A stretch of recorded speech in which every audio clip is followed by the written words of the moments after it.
다들 안녕하세요. 프로토 91회차 토신 정보방 환급 인증합니다.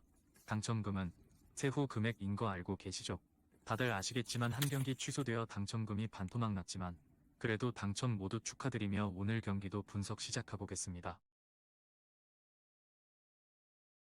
금일 첫 번째 경기 엑셀시오르 대 비텟의 분석 시작해보겠습니다. 엑셀시오르는 지난 라운드 원정 경기에서 스파르타 로테르담에 패하며 연패를 벗어나지 못했다. 알메러 시티에서 영입한 렌스의 골이 터지며 전반 초반 2골 차 리드를 잡았던 경기지만 그 이후 사고를 허용하고 말았다. 너무 이르게 수비적으로 라인을 내리며 지키기에 나선 것이 패착이었는데 바스가 중원에서 상대의 공세를 막아내지 못했다. 비테세는 지난 라운드에서 경기 내내 폴렌담을 밀어붙였지만 추가골을 뽑아내지 못하며 승점 1점 추가에 그쳤다. 수시즌간 리그의 강호로 군림하며 유럽 대항전 진출이 가능한 순위를 유지 중이었는데 이번 시즌은 12라운드가 남은 상황까지도 최하위다. 때문에 같은 하위권 팀인 엑셀시오르 상대로 경기 내내 공격적으로 나설 것이다. 엑셀시오르의 승리를 본다. 비테세는 코즐로우스키와 부트라 등이 최선을 다하지만 수년간 팀을 이끌었던 선수들이 모두 떠난 여파가 크고 특히 원정 경기력이 떨어진다. 홈에서는 승점을 잘 따내고 있고 렌스와 드리우에치가 페럿의 골 부담을 덜어줄 홈팀 상대로도 승점을 따내지 못할 것이다. 금일 두 번째 경기 유벤투스 대 프로시노네 분석 시작해보겠습니다. 유벤투스는 지난 원정 경기에서 베로나에도 승점 3점을 따내지 못하며 리그 우승 가능성이 더 줄었다.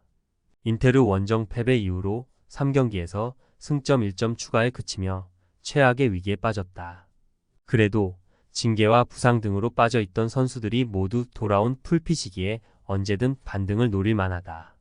로카텔리와 미레티, 라비오 등 세리의 최고의 중원도 건재하다. 프로시노네는 최근 흐름이 유벤투스보다 더 좋지 않다. 칼리아리를 잡으며 기분 좋게 후반기를 이어나갔는데 최근 3연패를 당했다. 강팀을 상대했다고는 해도 연패 기간 동안 11실점이나 하는 등 수비가 완전히 무너진 모습이다. 이번 라운드도 강팀을 상대하기에 연패 탈출이 쉽지 않아 보인다. 유벤투스의 승리를 본다. 인테르가 달아나고 있긴 하지만 아직은 라운드가 많이 남아있기에 1승에 대한 중요성이 크고 이 경기에 전력을 다할 것이다. 브레시아니니의 부진 속에 중원 경기력이 떨어진 원정팀 상대로 라비오와 맥케니가 경기를 장악할 수 있고 블라우비치와 밀리크가 해결할 유벤투스가 승리할 것이다. 금일 세 번째 경기 랑스 대 AS 모나코 분석 시작해보겠습니다.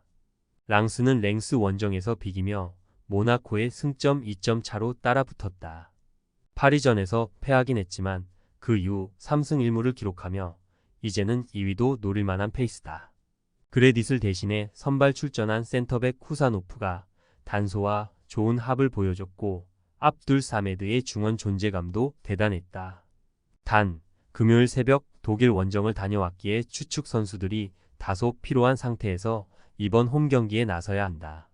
모나코는 지난 라운드 홈 경기에서 툴루즈에 패배를 당하며 순위가 추락했다. 그 경기를 승리했다면 브레스트와 니스를 제치며 2위까지 치고 갈 수 있었기에 매우 아쉬운 결과다. 그래도 이번 라운드 결과에 따라 최대 2위까지 올라갈 수 있다.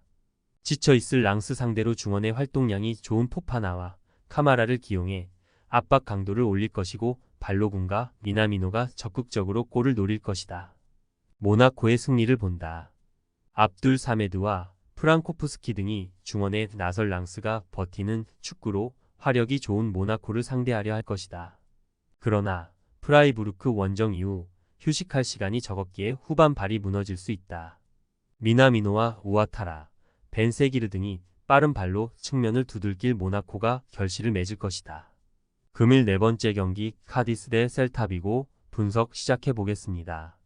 카디스는 오사수나 원정에서도 완패하며 강등권을 벗어나지 못했다.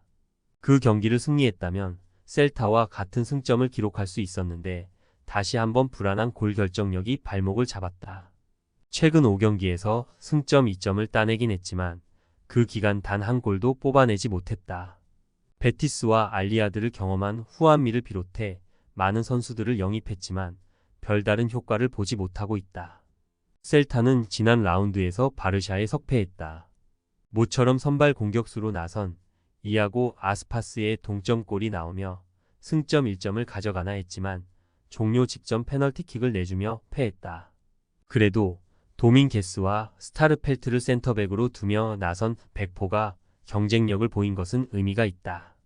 볼란치로 올라간 타피아는 중원과 최후방을 오가며 팀 수비의 중심을 잡아줬다. 셀타의 승리를 본다. 카디스의 홈이지만 20경기 무득점의 막시 고메즈를 비롯해 과르디올라와 후안미로는 셀타 수비를 쉽게 넘지 못할 것이다. 벨트란과 데라토레가 중원과 측면을 오가며 공격 전개를 안정적으로 가져갈 셀타가 흐름을 잡을 것이다. 아스파스가 살아나고 라르센이 끊임없이 침투할 셀타가 승리하고 강등권과 격차를 벌릴 것이다. 금일 5번째 경기 울버햄튼 대 셰필드 분석 시작해 보겠습니다. 울버햄튼은 지난 라운드 원정 경기 코리안 더비에서 손흥민의 토트넘을 제압했다.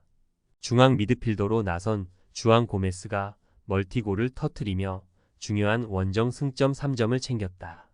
브렌트포드에 패하며 분위기가 추락할 만한 상황이었는데 바로 분위기를 끌어올리며 이제 연승에 도전한다. 중위권 순위긴 하지만 유럽 대항전권과 격차가 크지 않고 충분히 도전할 만하다. 쿠냐가 부상 중이긴 하지만 사라비아가 황희찬, 네투와 함께 3톱으로 경기에 나설 수 있다. 셰필드는 루턴 원정에서 승리하며 강등권 탈출의 가능성을 살리긴 했지만 다음 라운드 홈 경기에서 브라이튼의 5골을 허용하며 완패했다. 주전 센터백인 홀케이트의 퇴장이 있었고 수비가 완전히 무너진 경기였다. 때문에 핵심 수비수의 공백을 안고 이 경기에 임해야 한다. 이건과 바샴 등 베테랑 수비수들의 공백이 크다. 울버햄튼의 승리를 본다.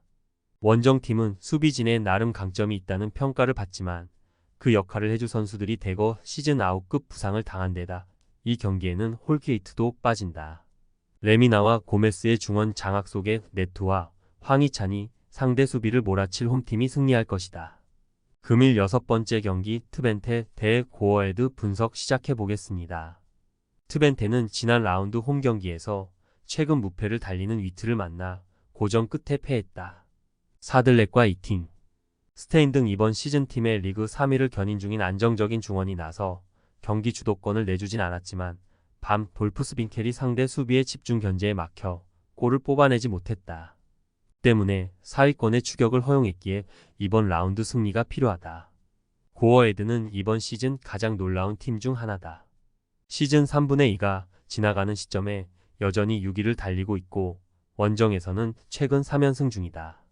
호벤의 룩 대용이나 페에노르트의 히메네스 같은 확실한 골잡이는 없지만 빌럼슨과 에드바르센, 아데카네가 잘 마무리하고 있고 크라머가 버티는 수비도 탄탄하다. 이런 흐름이 이어지면 다음 시즌 유럽 대항전으로 갈 수도 있다. 트벤테의 승리를 본다. 고어헤드는 팀의 에이스인 빌럼슨이 이 경기의 징계를 마치고 돌아올 수 있다. 리안 사나와 린토스트 등 중앙 미드필더진과 라인을 두텁게 하며 홈팀의 공세를 막아내려 할 것이다. 그러나 블랙과 보아두 등 개인 기량이 출중한 2선 공격수들이 적극적으로 기회를 노릴 것이고 스테인이 침투로 해결할 홈팀을 90분 내내 막아내긴 어렵다.